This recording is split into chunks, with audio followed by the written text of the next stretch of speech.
Olá, viva! Obrigado por estarem no Cinepop. Graças a uma sucessão interminável de nésperas, ainda não me foi possível estar aqui esta semana convosco, mas conto proximamente voltar aqui ao palco e assistir a estes filmes em ecrã grande. Seja como for, não podia passar a oportunidade de falar muito rapidamente sobre o filme que vão ver hoje, que se chama Highlander.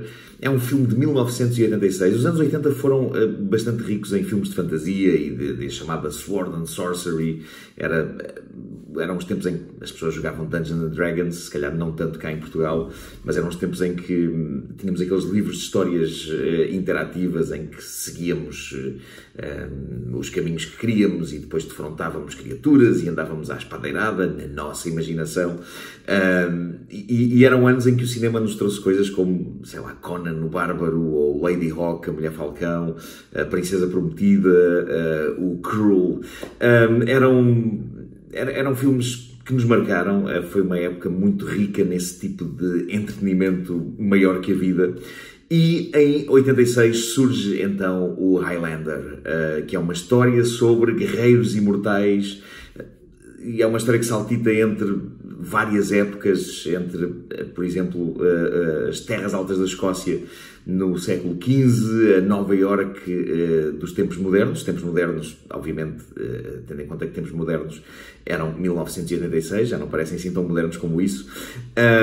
E foi um filme que, apesar de ter sido um flop na altura em que estreou, por alguma razão cativou ao longo dos tempos as pessoas e sobretudo começou logo a render mais dinheiro quando saiu em VHS. No entanto, quando estreou na América e em Inglaterra, um filme que tinha custado 19 milhões a fazer, fez cerca de 12 milhões, ficou aquém.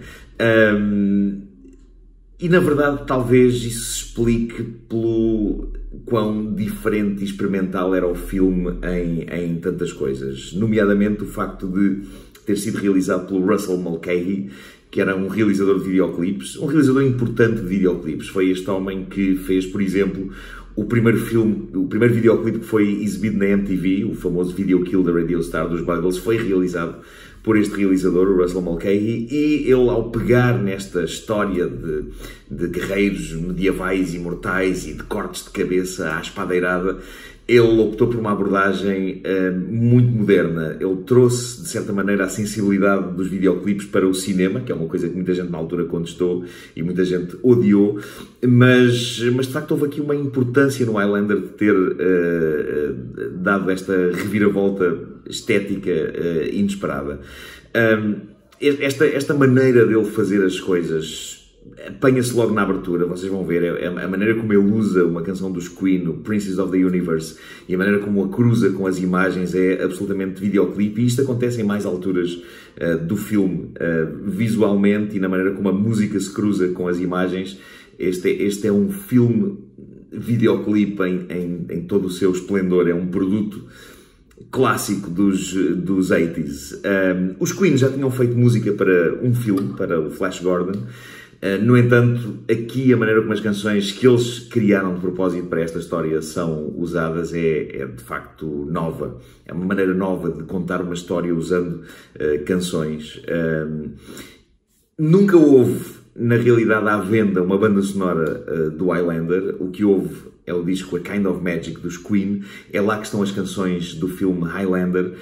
Como não chegavam para se lançar um disco da banda sonora, eles juntaram mais algumas, e é por isso que o A Kind of Magic não tem na capa nenhuma referência ao Highlander. Eles deixaram que as canções vivessem fora do contexto do filme. No entanto, se ouvirem atentamente as canções do álbum A Kind of Magic, encontram lá referências várias ao Highlander e ao imaginário do duelo imortal, nomeadamente logo no tema A Kind of Magic, que aqui fecha o filme, é o tema de genérico final. A frase There Can Be Only One é extraída do Highlander e é extraída desta luta para ser o único a cabeça no sítio, basicamente o único guerreiro imortal sobrevivente. Na verdade, o Brian May sempre disse que fazia tensões de editar uma banda sonora do Highlander, um disco mesmo do Highlander, isso acabou por nunca acontecer. Sobre o filme, e passado este lado videoclipista, que é o que chama mais a atenção, o filme tem muitas peculiaridades. Não é um filme perfeito, mas é nas suas imperfeições que às vezes está algum do seu charme. Há aqui um choque há uma espécie de duelo de carismas com algumas personagens. Temos o Sean Connery a fazer de Ramírez, que é o mentor do protagonista, o Duncan MacLeod. Temos o Clancy Brown, que é capaz de ser dos melhores atores a fazer de vilão da história, a fazer de Kurgan. É o vilão supremo. E eu lembro-me de ter 15 anos e de sentir genuíno medo do Clancy Brown. O Clancy Brown depois veio a fazer outras coisas em que aparecia razoavelmente mais simpático, como por exemplo voz na série SpongeBob SquarePants, Bob Esponja, mas este papel dele aqui como vilão supremo e ultra cruel do Highlander é marcante e marcou de certa maneira para o resto da sua carreira, porque ele fez muitos papéis de vilão tramado. Mas é um grande ator. Uma das coisas que eu também não me esqueço dele é a série Carnival, onde ele estava absolutamente espantoso. Mas é este o papel que o põe no mapa e que o revela como um tipo com uma cara peculiar e um feitio peculiar para fazer de vilão. No meio destes carismas todos, eu diria que quem tem menos é o pobre Christopher Lambert, ou Christophe Lambert, se quiserem, porque de facto não é o melhor ator do mundo, mas houve ali uma altura nos anos 80 em que muitas esperanças foram depositadas nele e ele ainda viria a fazer sequelas deste filme, do Highlander. O Russell Mulcahy iria dirigir a segunda, Highlander 2, sendo que o Highlander 2 foi retirado das mãos do Russell Mulcahy pelos produtores, foi remontado e, se virem a primeira versão do Highlander 2, é absolutamente imperceptível. É um filme caótico.